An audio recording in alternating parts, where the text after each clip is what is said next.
Dipersembahkan oleh Jakarta Fair Kemayoran, LIK.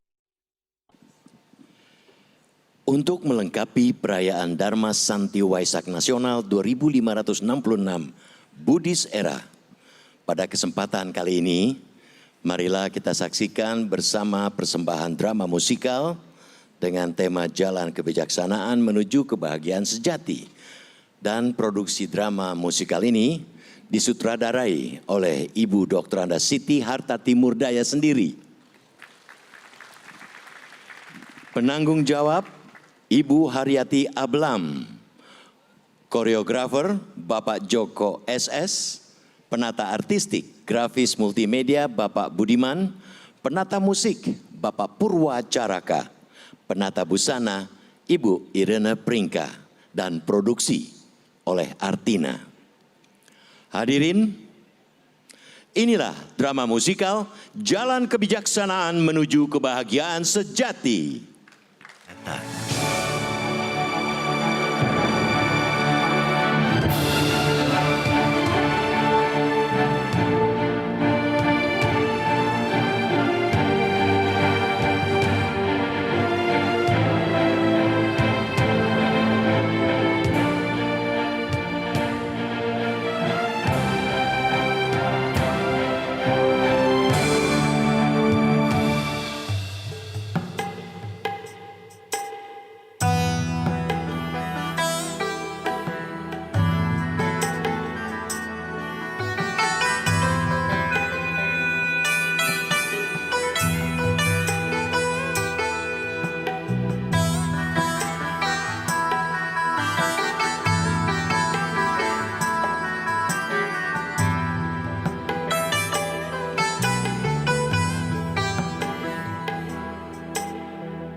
Pangeran Siddhartha Gautama dilahirkan pada 623 sebelum Masehi saat bulan Purnama Sidhi, tepatnya 2566 Buddhist Era di Kerajaan Kapilawastu dengan rajanya bernama Sudodana dan Ratu Mahamaya.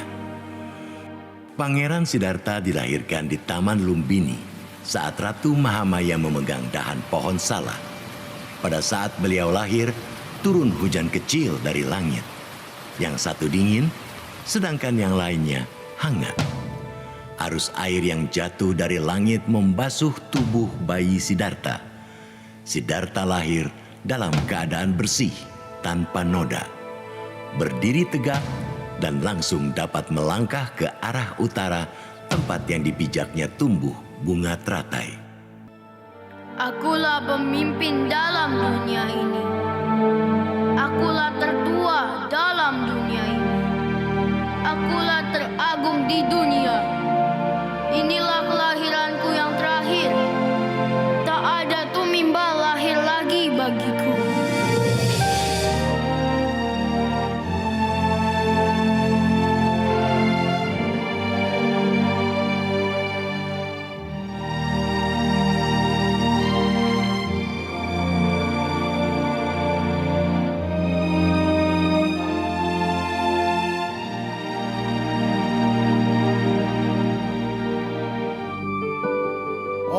Para pertapa di bawah pimpinan Asita Kaladewala.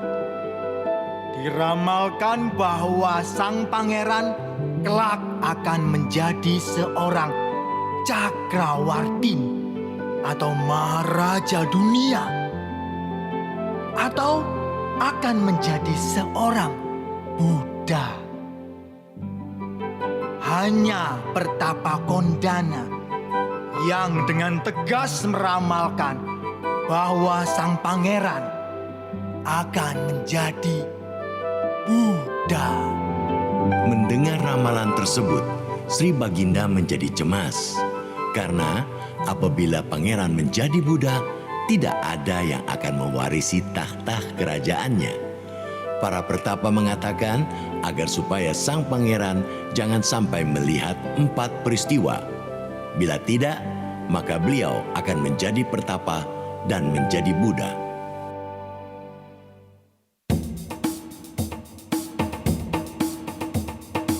Sejak kecil sudah terlihat sang pangeran adalah seorang anak yang tajam pikiran dan sangat bijak.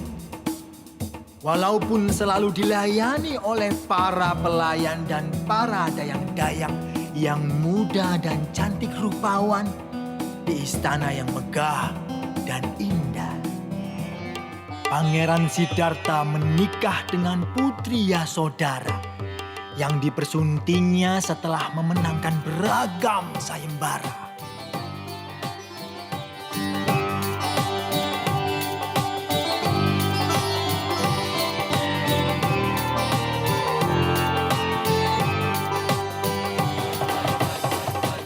Kata-kata pertapa Asita membuat Raja Suddhodana tak tenang siang dan malam.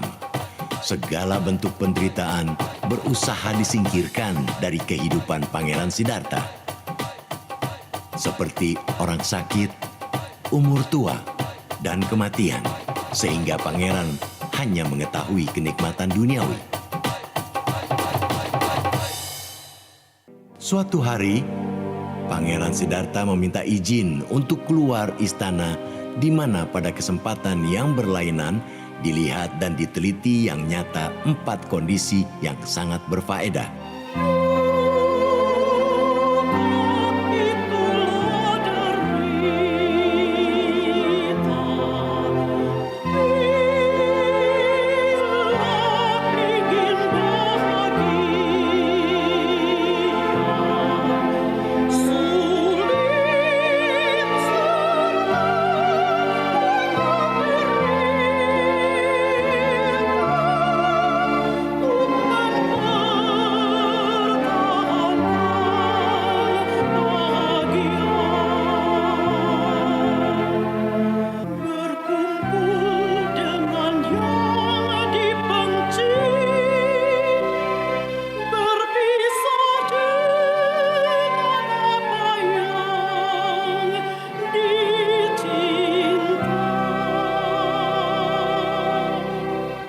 Pangeran Siddhartha berduka dan menanyakan kepada dirinya sendiri, apa guna kehidupan ini jikalau semuanya akan menderita sakit, umur tua, dan kematian? Lagi pula, mereka yang meminta pertolongan kepada orang yang tak mengerti, yang sama-sama tak kenal dan terikat dengan segala sesuatu yang sifatnya sementara ini, Pangeran Siddhartha berpikir bahwa hanya kehidupan suci yang akan memberikan semua jawaban tersebut. Selama 10 tahun lamanya, Pangeran Siddhartha hidup dalam kesenangan duniawi. Penolakan batin Pangeran Siddhartha berlanjut terus sampai berusia 29 tahun. Tepat pada saat putra tunggalnya lahir. Dari jauh terdengar teriakan prajurit. "Tuanku, permaisuri telah melahirkan seorang putra." Lalu apa jawab Pangeran Siddhartha? Satu jerat telah terhampar. Satu ikatan sudah hadir. Aku namakan anakku Rahula, yang artinya belenggu.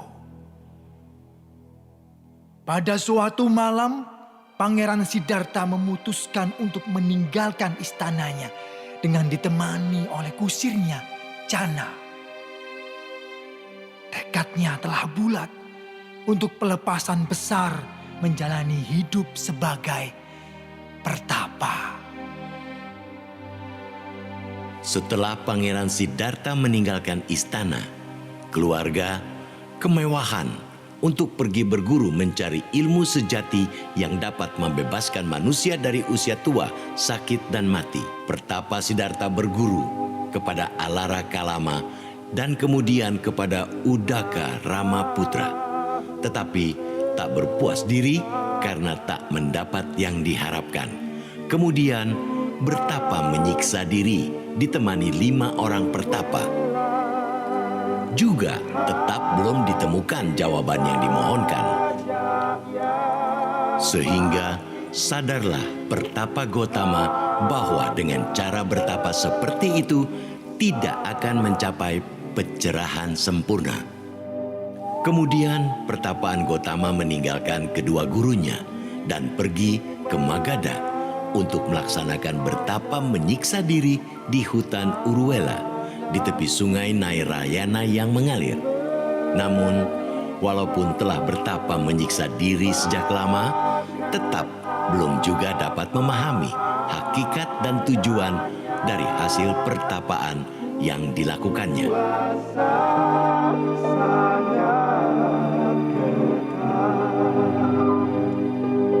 Pada suatu hari, pertapa Gautama dalam pertapaannya mendengar suara kecapi dari jelmaan salah satu dari 4 dewa raja di alam Catum Marajika, yaitu surga pertama di atas alam manusia. Pertapa Gautama menangkap maknanya. Bila senar kecapi dikencangkan, suaranya akan semakin tinggi. Jika terlalu dikencangkan, maka putuslah senar kecapi itu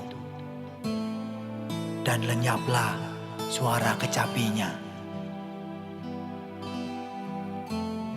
Bila senar kecapi dikendorkan, suaranya semakin rendah. Jika terlalu dikendorkan, maka lenyaplah suara kecapinya. Bila senar kecapi dipasang di tengah-tengah, maka merdulah suara dan iramanya. Dapat bersuara terus-menerus tanpa berhenti. Pertapa Gotama ingin membuktikan bahwa keyakinannya adalah benar. Maka berdirilah beliau dari tempat duduknya terus menuju tepi sungai. Pertapa Gotama memegang satu-satunya benda yang dibawa dari istana, ialah mangkok emas. Air-air sungai saat itu sedang derasnya mengalir. Beliau berkata, "Jika jalan tengah adalah yang benar, kembalilah mangkok ini kepada saya." Dilemparlah mangkok emas satu-satunya ke air sungai yang deras mengalir. Lalu mangkok tersebut hanyut di air mengalir sangat deras sampai jauh. Kemudian tiba-tiba ada angin kencang dari arah yang berlawanan. Maka mangkok tersebut terdorong arus keras kembali ke tempat pertapa Gotama berada. Maka dengan mudah mangkok tersebut diambil lagi. Selanjutnya beliau mandi bersih, berpakaian pertapaan bersih, lalu menuju desa terdekat untuk pertapa menerima makanan seadanya. Pertapa Gautama memotong rambut. Lalu beliau juga meninggalkan cara ekstrim itu, serta bermeditasi di bawah pohon Bodhi untuk memperoleh penerangan agung. Pertapa Gautama melanjutkan pertapaannya dengan prinsip Majjhima Patipada, jalan tengah yang artinya tidak ekstrim menyiksa diri atau sebaliknya tidak mengumbar hawa nafsu kebodohan duniawi menghibur dirinya. Sang pertapa Gautama tekun menyelami jalan tengah. Sedangkan para 5 pertapa yang lain mengira pertapa Gautama telah gagal pertapaannya, tidak sanggup melanjutkan penyiksaan dirinya sambil mencela dan pergi meninggalkan pertapa Gautama yang dianggap telah gagal dan tidak pantas lagi bertapa bersama rombongan 5 pertapa lainnya. Sang Pangeran Siddhartha melawan mara bahaya. Hati siapa yang tak pedih? Badan kurus sekali. Hampir saja beliau mati karena menyiksa diri.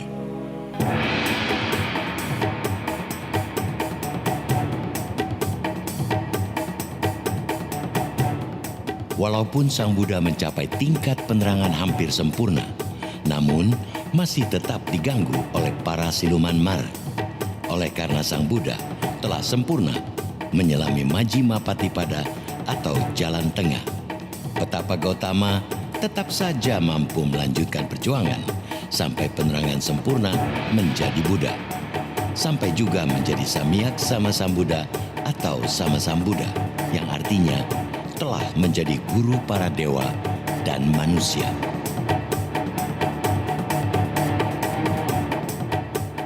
Pertapa Gautama telah mencapai pencerahan sempurna, telah menjadi Samyak Sam Buddha, menjadi guru para dewa dan manusia atau Sama Sambuddha, tepatnya pada saat bulan Purnama Sidi di bulan Waisaka ketika beliau di usia 35 tahun.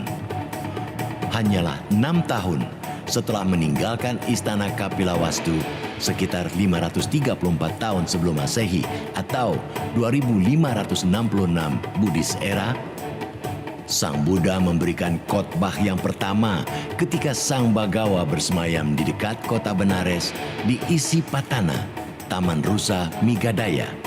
Di sana, Sang Bagawa bersabda kepada rombongan 5 orang pertapa yang pernah mendampingi Pertapa Gautama di hutan Uruwela, Asaji, Wapa, Bodhiya, Kondana, Mahanama.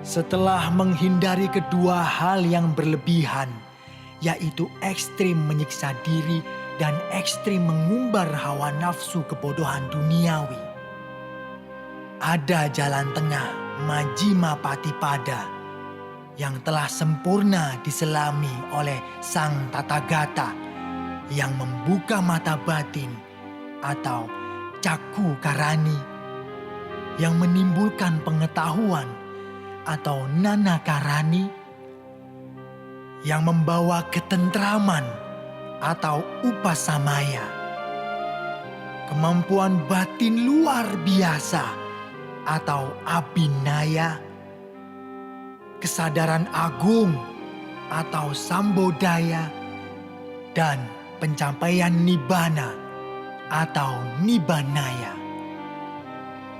Kesadaran itu tiada lain adalah 8 jalan Arya.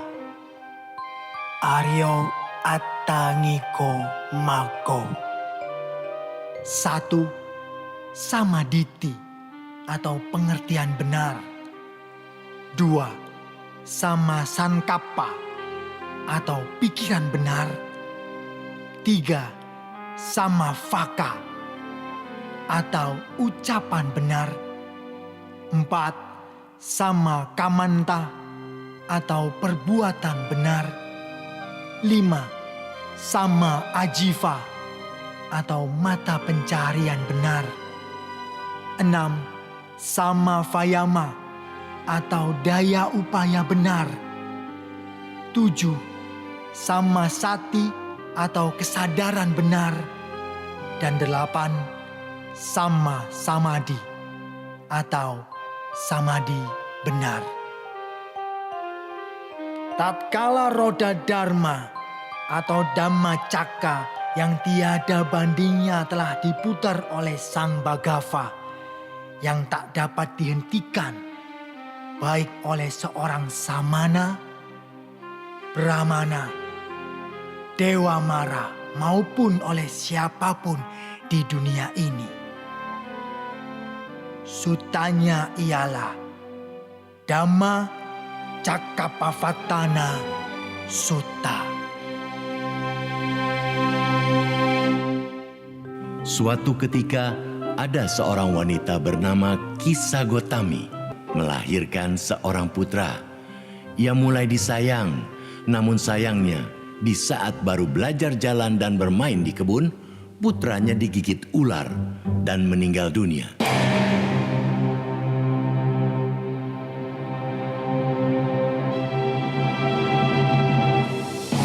Kissa Gotami sangat sedih luar biasa. Dengan membawa mayat anaknya, ia pergi untuk mencari obat yang dapat menghidupkan kembali anaknya. Seorang bijaksana yang melihat kondisinya berpikir bahwa ia harus memberikan pertolongan dan berkata kepadanya, "Sang Buddha adalah seorang yang harus kamu datangi. Ia memiliki obat yang kamu butuhkan. Pergilah kepadanya." Kisah Gotami pergi menemui Sang Buddha dan bertanya, "Obat apakah yang dapat menghidupkan kembali anaknya?" Sang Buddha berkata kepadanya, untuk mencari segenggam biji lada dari rumah keluarga yang belum pernah terdapat kematian, dengan membawa anaknya yang telah meninggal dunia di dadanya. Kisah Gotami pergi dari rumah ke rumah untuk meminta segenggam biji lada. Setiap orang ingin menolongnya, tetapi ia tidak pernah menemukan sebuah rumah pun di mana kematian belum pernah terjadi. Kemudian ia menyadari bahwa tidak hanya keluarganya saja yang menghadapi kematian. Terdapat lebih banyak orang meninggal dunia daripada dirinya. Tidak lama setelah menyadari hal itu, sikap terhadap anaknya yang telah meninggal dunia berubah. Ia tidak lagi melekat kepada anaknya. Kemudian Sang Buddha berkata, "Gotami, kamu berpikir bahwa hanya kamu yang kehilangan seorang anak. Sekarang kamu menyadari bahwa kematian terjadi pada semua makhluk. Sebelum keinginan mereka terpuaskan, kematian telah menjemputnya."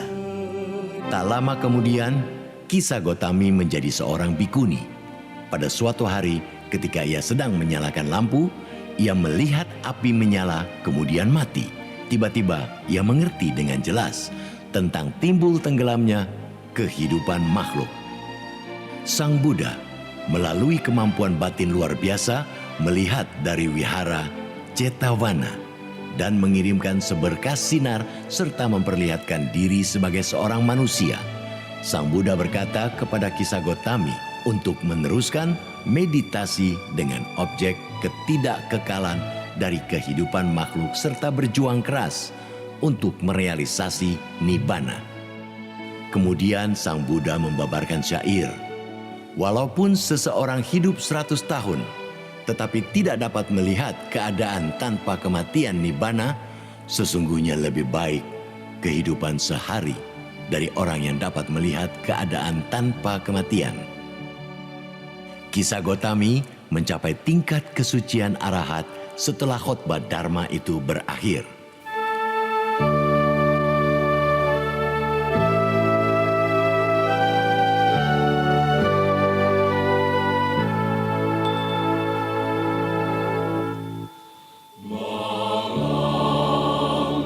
Setelah 45 tahun terus-menerus membabarkan Dharma yang diajarkan oleh Sang Buddha, dari kota ke kota, dari desa ke desa, banyak sekali peristiwa welas asih.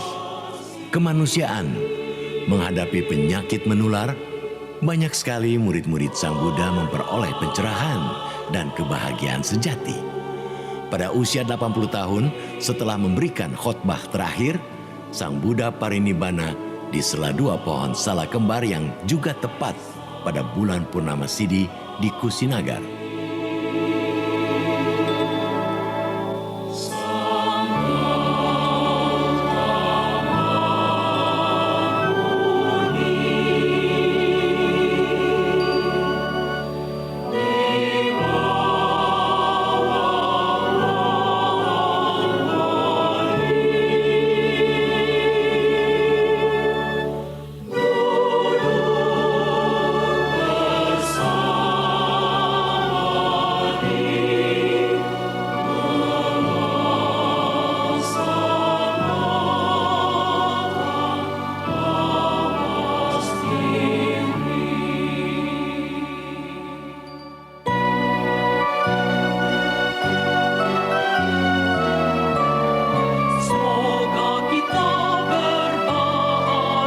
Ajaran kebijaksanaan menuju kebahagiaan sejati harus tertanam dalam diri setiap umat Buddha. Karena teladan yang diajarkan Sang Buddha penuh cinta kasih, kebijaksanaan, dan juga membawa damai untuk semua.